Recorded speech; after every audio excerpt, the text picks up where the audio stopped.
Welcome to Neurosalience, the OHBM podcast.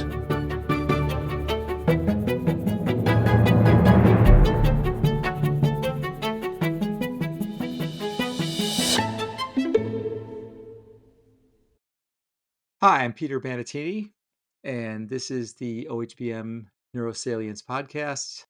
This episode is kind of unique in the sense that it's actually a talk that I gave during the OHBM 2024 meeting during one of the education sessions on communicating science. And the reason why I wanted to share this talk with everyone is because it's all about the podcast and it's all about my own approach to doing the podcast. And I think it actually conveys some of my philosophy, some of my heuristics, kind of what I consider important about podcasts and why I like to do it. Mostly it's about the value of conversation and getting the human side of all the scientific investigators and the story of their investigations, sort of out there and listening to it in a way that is both spontaneous and structured. And I really try to make this point clear that when you actually listen to a talk, if somebody's reading the talk, for instance, the brain kind of turns off. And it's part of that is because doesn't follow the normal cadence, doesn't follow the normal rhythm and intonation of conversation, right? Which I think instinctively we latch onto and listen to. And I think that's why podcasts are so powerful, because it's a conversation and we're just listening in on this conversation that's completely natural and that what we mostly evolved as a way of getting information. So I talk a little bit about the guests. I talk a little bit about the podcast, the metrics of the podcast, how many people have listened, what were some of the most popular guests. And this talk is actually, while it's a talk, most, if not all of the information is completely contained in the audio. So I don't necessarily refer to figures or anything like that. So you can just listen to this if you're only listening. And that's about it. Hope you enjoy it. Thanks.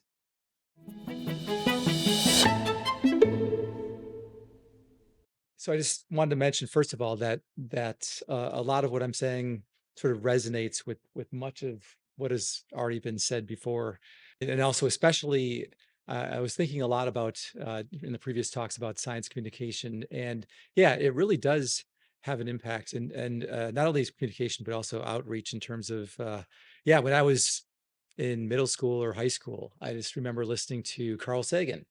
It occurred to me actually as I was sitting here thinking, that was probably one of the first introductions to a scientific way of looking at the world.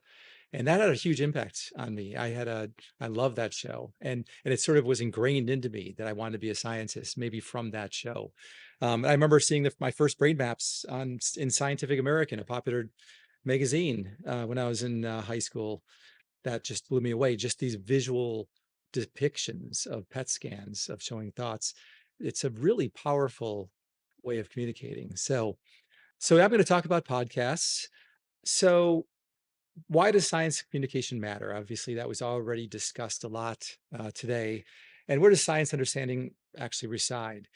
To me, I mean, mostly in the context of, so a lot was talked about talking to the public, but I want to talk a little bit more, especially in the context of the Neurosalience podcast. It's sort of like about communicating to different areas of expertise within our field. Since there's a lot of, the information sort of, we all have our own filters. We all have our own backgrounds. We all have our own experiences, personal experiences, stages in our career. So we actually hear different things when a person is talking. We're filtering it in different ways. And I think that's important to sort of try to enhance the amount of information that's the useful information that's spread across the community. So that's the goal, I feel, in terms of neurosalience. And also, of course, it started to make me think about trying to reach out more to more general public. So, but the communication is what connects us. When you think about where does the information reside? When a scientific advance is made, where is the information? Is it in papers? It's just papers. No, I mean yes, but it's actually it's in our heads. It's in how we go about doing things and what we make. So communication actually is everything in terms of advancing the science. The science resides in us. So there's many types of communication, everything from, scientific presentations to videos of posters, abstracts, and so on. But I'm going to talk about conversation, which I feel is, actually when you talk about OHBM, everyone talks about going to the talks and looking at the posters, but what we actually do most of the time at this meeting is talk to each other and in the hallways. And so that's actually, I feel, where most of the information is conveyed. So the value of conversation, and I think it's special in a sense, because I think it's instinctive and it's unique. It's not necessarily instinctive to look at some poster that has tons of information in it and try to just read it in sort of a linear way. It's useful, but it's not. I think conversation is much more natural. We all love being told stories. It's also an instinctive thing that we pay attention to. As an example, when someone's giving a talk, at least I can tell immediately the difference between someone reading a talk versus someone actually giving it in a more impromptu way, because I find my brain just turning off immediately when they're reading. I think that the brain naturally resonates with a person talking naturally, and people will listen much more. So we all love live, quasi unscripted performances. We all like to have that sort of a certain amount of uncertainty. So, and also with conversation, the information is conveyed at the rate we were evolved to take it in. When someone's talking, you're sort of evolved to hear it, at that rate. And so, but it's not only the words and the concepts, but it's the context and the nuance and the emotion and iteration when you ask questions and so it's all it resonates with our instinctive nature, I think. So I like to think that conversation is the right balance. If it's at the right balance between predictability and unpredictability, it captures our attention. There's something about having it, you're not sure what's going to be said, you're not sure how the other person's going to react. That gets our attention. So it's all about what we gravitate towards in terms of our attention. So the information in podcasts, I believe it's spontaneous. It's a story. The most important findings sort of naturally come out through the conversation. And then you have things like, natural points of contention, nuance, context and emotion, personal experience, perspective, the life experiences of the host.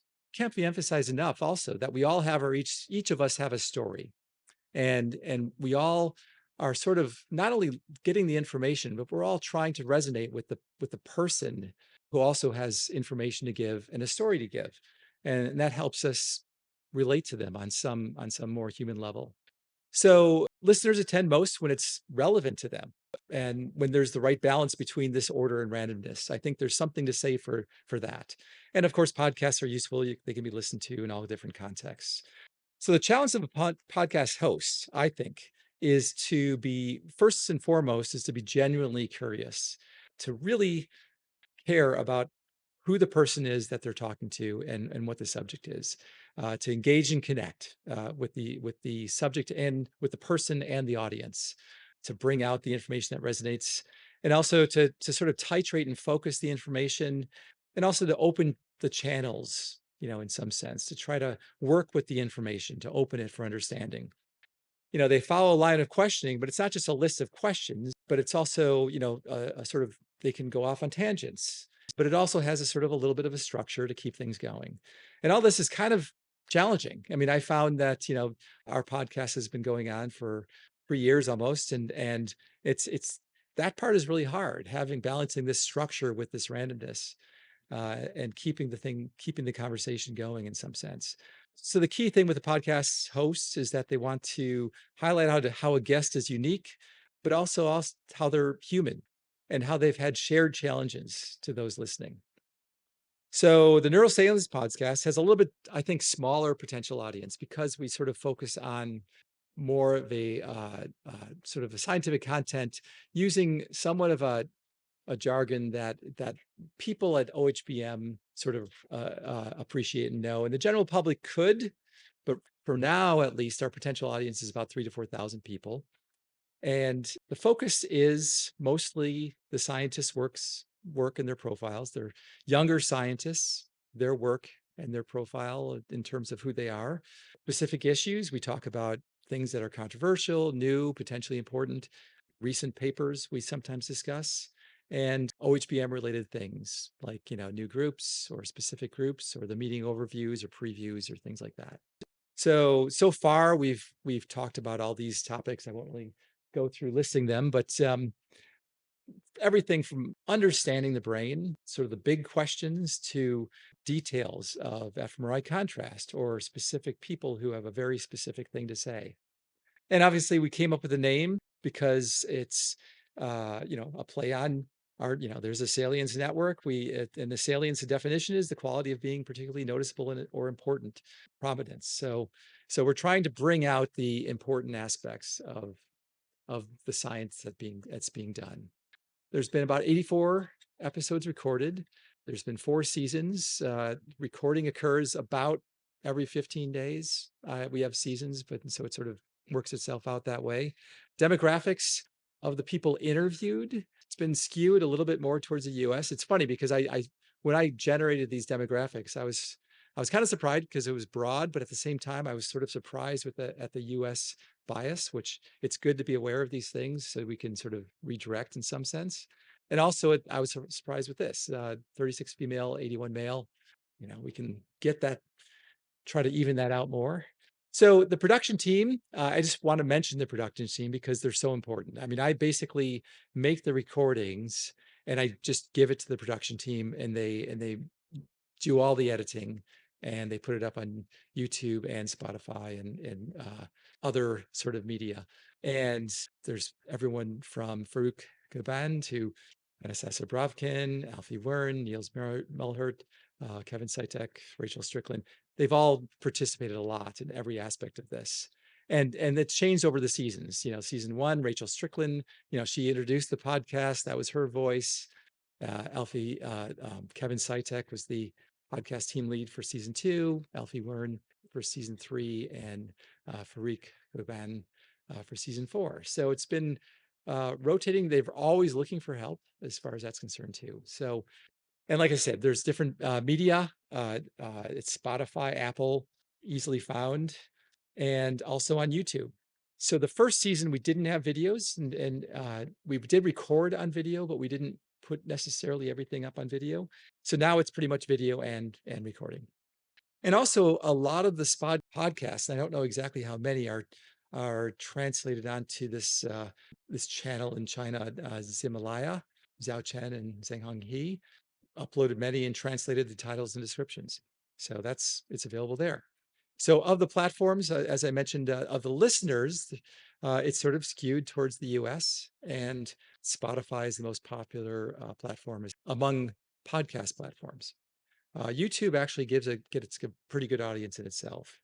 So as far as how I create the Neurosalience podcast episode, the idea kind of came about at the beginning of the pandemic through discussions with OHBM. I thought I'd give it a try to volunteer to interview people in the field, and sort of there's a way of sort of keeping in touch with the people in the field without going to the meetings.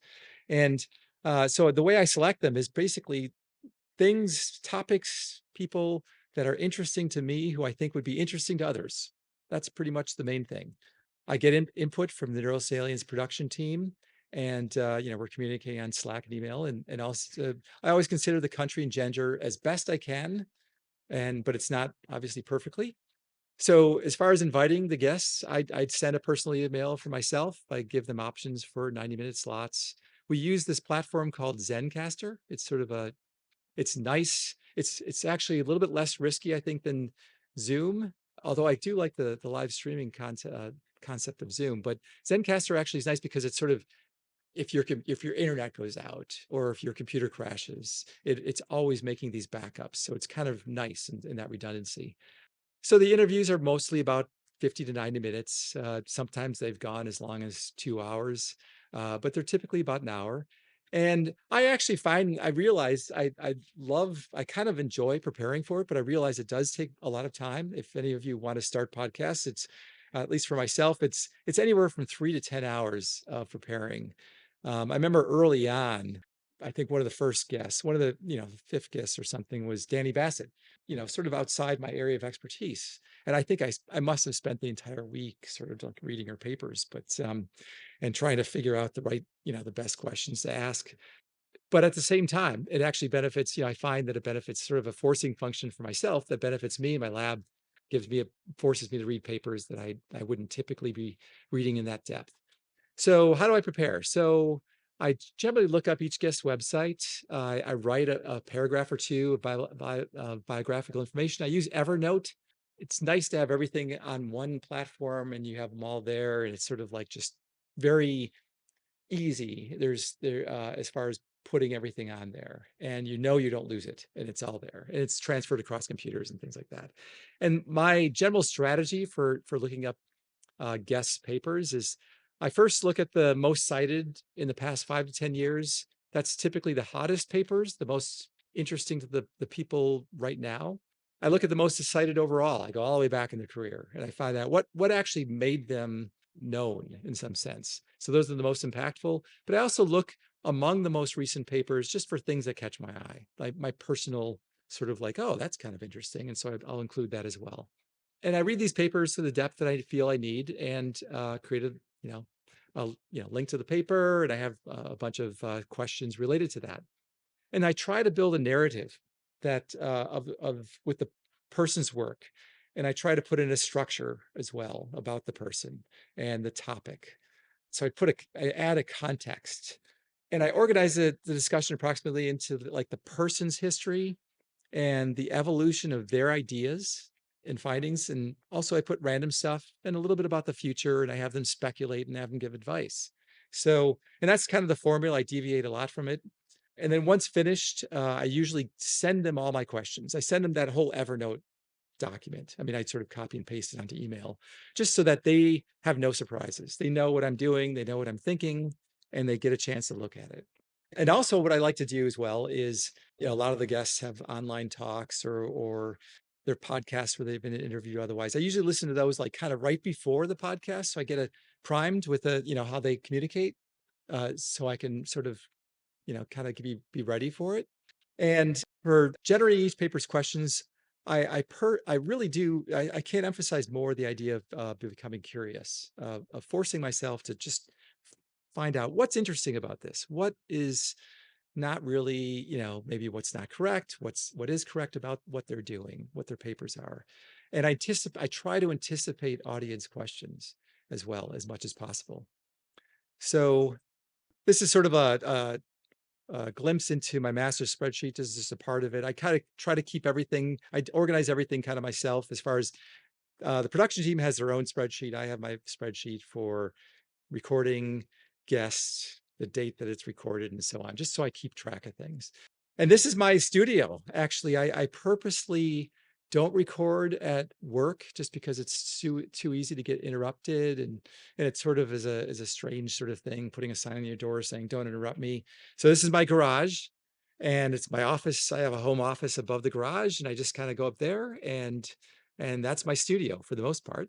And this is what my screen looks like when I interview people. I basically have on the left, I put it into thirds. On the left, I have the websites, either their home websites or Google Scholar. This happens to be Vince Calhoun when I interviewed him. Google Scholar documents there. I have my Evernote document here, and I just go down and ask the questions. And here's the Zencaster platform right here. So in my quest to ask better questions, I typically create about anywhere from 5 to 15 pages of notes on this person, and up to 20 to 50 questions, just things that come to my mind. And like I mentioned before, I become personally very curious, not just asking questions, but generally interested. And I think the curiosity injects a certain amount of energy and spontaneity. The structure is actually forged by the curiosity. If it's not driven by the curiosity, people aren't going to listen. They're just going to be like, oh, there's a structure there. They don't seem interested. I'm not interested. So they pick up on that, I think, very much. I try to highlight the questions I don't want to miss. I allow the discussion to develop naturally and deviate from plan. In fact, some of my most popular podcasts, I mean, remember, I interviewed Jack Gallant twice because the first one just kind of like got out of my control. he just started ranting, and I'm thinking, oh my gosh, this is a disaster. He's just ranting about things. And really, that's why I invited him for another podcast, because I'm like, I didn't get a chance to ask him all the other questions I wanted to ask him. But it turned out that podcast was like one of the most popular podcasts. And so I'm still trying to figure out what the lesson that's learned from that. But I think that, yeah, you just have to let things go. You can control things only so much. And sometimes you have to sort of let it go and do your best. And with someone like Jack, I think he always has some interesting things to say. And so people listen to him. So my job and my goal as a podcast host is to enhance what's interesting, important, and useful about the person and topic, and to clarify what's misunderstood. So I really try to act as a medium between the person and the audience. And I like to personally ask about things that are not even really, that are unknown, but also unknowable, like, questions that have no real answer, to speculate. Some guests feel comfortable speculating, some don't. And I don't really push them one way or the other. So some heuristics. I went over a lot of all these as well, but I think the key thing, at least for me, is I try to keep it positive. I never like take a guest and try to corner them or put them on the spot. And if I feel like there really should be something said about something I feel is incorrect, I usually couch it in a way that says, well, some people have a question about this, and it seems that this seems like something that people would wonder about, or I try to put it in a way that is still asking the question and still being firm, but not really trying to make them as comfortable as possible. And all these things are just general conversational strategies you can use in general. So in the process of researching, this is my favorite part. I usually get a ton of ideas through researching them, and I try to interject my own ideas, into the questions, and see what they think about them. I try to offer my own personal perspective. And if I don't understand something, I make a point to really say what I don't understand, because I figure if I don't understand something and I've already studied what they're doing, half the listeners are probably not going to understand it either. And so I'm purposely sort of appearing, being vulnerable to looking like I don't know, I'm not following what they're saying, just to clarify things sometimes. And it's also likely it's good to listen and learn from your podcast, but I personally can't. I find it very hard to, like many of you might, I can't listen to myself or watch myself. And so that's one part that I have to work on. Maybe I'll figure out how to do that and even improve it more in that sense. So after the interview, I usually write something up. Then I record the introduction to it, because then when the guest is not there, I try not to read it, but I want to make sure I get all the facts straight. And because I still think reading, even in the introduction, is not the best thing. Keeping things natural, like natural speech, is, in my opinion, the best thing you can do in communicating. If you're just reading things, people are going to know. So, and they're not going to, and even it won't even register consciously. They'll just not listen as well. And then all of the files, thanks to Zencaster, are automatically on a Google Drive. I send the link to the team, and then they take it from there. It's amazing how good of a job they do. They produce it within, a very quick time. So this is sort of this is all the podcasts. And it's too small print to actually see what they are, but the ones that were like, Jack Lant and a few others are up here. Total listens over 3 years it's not huge, but I think it's big enough to actually have an impact on a good fraction of the OHBM community. And it goes down, these are the older podcasts, but usually most of the podcasts level out between 600 and 800 listeners for now, at least. And looking at this happens to be the entire life of the podcast. And this is the daily listens over time. It can go from 200 to, in between the seasons, it goes down below 80 or so, but still there's a lot of listeners. And that's daily. And weekly, we get about 500 listeners, pretty much 300 to 500 listeners a week, which I think is still, I feel, a pretty good impact. I'm actually kind of delighted with that. It's, even if 10 people listened, I think it would be great. So here's some of the top 20 of the podcasts. There was, the papers, like I said, Jack Lant was the top one. The paper about the BWAS was was second. And it goes down the list. I mean, there's Danny Basso, Marie Zuckerberg. These are all recognizable names, but not only recognizable names, but they all have very interesting things to say about with a very unique perspective on what they do. And they're good communicators. So that made my job easy. And then here's the next 20. It goes down the list. So, and these are some of the older ones as well. And just a really quick look at how the life of a podcast. Usually within a day after we advertise it on Twitter, mostly on Twitter, maybe Blue Sky, Facebook, or whatever. Maybe we should do, LinkedIn and Instagram. I think would be great. It peaks within a day. It peaks out, and usually it's about 100 listeners for the more popular ones. That it's kind of like it looks like an fMRI, event-related response. Peaks out. It after 5 days, it's back down to like about 20 listeners, and it goes on from there. So, and then after this is just expanded out. After that 100, it goes down to 20 or so, and then that popularity lasts for about 4 months, 3 to 4 months, and then it goes off into this noise. But there's still, you can see there's still some activity even later on too. And this is a slightly less popular podcast, but it was still, really good one. And they peak out around 40 listeners maybe, but they last for 5 days. And then the time constant might be a little bit less for this sort of little bit activity of the plot. And then, but, in particular, Michael Breakspear's podcast, it, has probably more listeners over a longer period of time than others. So it's really interesting. I haven't really dug into these metrics that much. And then lastly, this is one with Brock Biswald. Typically, once again, the standard 5-day time constant and 3 months of before it settles in. And so typically the initial month of listening is about 100 to 300 people, and it levels out after 3 to 6 months. So why do I do this? People ask me that, why do you do this? I mean, I think that there's different types of people in science. I think there's people who are very focused on just the work, and they want, to get the work done, and they could care less about, they want to get their paper published, and that's it. That's fine. So they ask me usually, like, why are you doing this? It's like it's mystifying to them, why I would spend my time.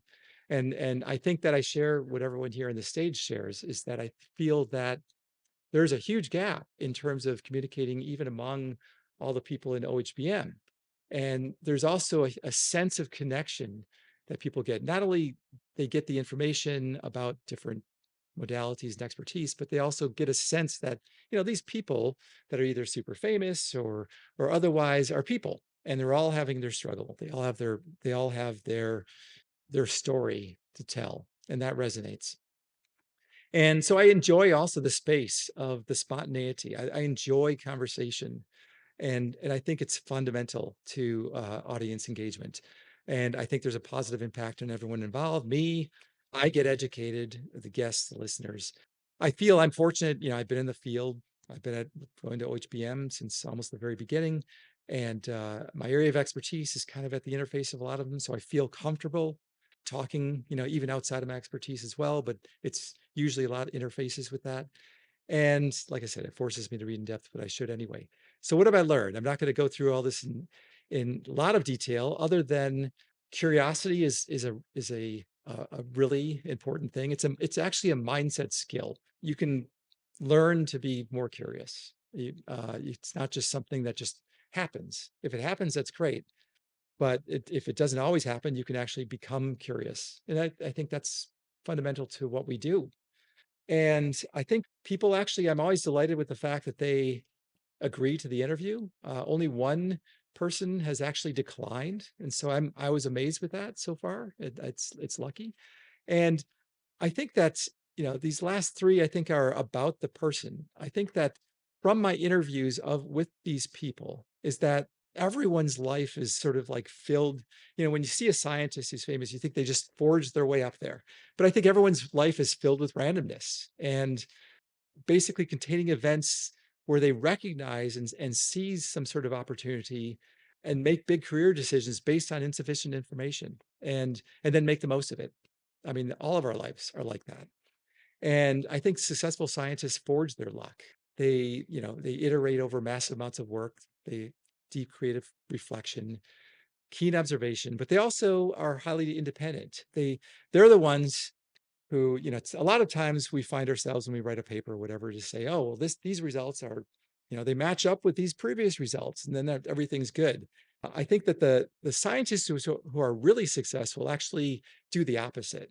They actually like their paper to not agree with the previous results because it gives something new. And so they're driven in that sense. So that's one thing I've learned from them as well. And I think actually another thing is serendipity along the lines of the randomness. I think that's everywhere in science. Sort of the idea of kind of being in the right place at the right time and being observant enough and working hard enough to make the most of it and at recognizing it. So I think, and that's sort of the message I get from a lot of these people, that they're successful. It's a little bit of randomness, a little bit of their own ability to work, recognize it and work, and they're creative. And I think that sort of translates into conversation as well. It's kind of the best conversations are at this interface between open-endedness and some structure and some agreement and some predictability. So with that, I'm open for, any suggestions to make it better, suggestions for guests. Even if any of you want to be interviewed, just email me. This is my email address, bandettini@nih.gov. And with that, thanks. Awesome. Thank you, Peter. Do we have any questions from the audience? We have a question from the table. Go ahead, Anna. Hi, thank you very much for the talk. Very natural talk. You're a good speaker. I was wondering about the seasons. So you introduced 4 seasons. Are you making the seasons up by topics, or is it just something that is random? Yeah, the 4 seasons are what we thought was that it seems like it's now naturally sort of ending. It ends around just a little bit after OHBM, and it's about 20 episodes. So we sort of, it's more of a number. And so like 20 or so episodes. And we start up again, we take a little bit of time off in the summertime and then start up in the fall or late summer. Okay, cool. Impressive.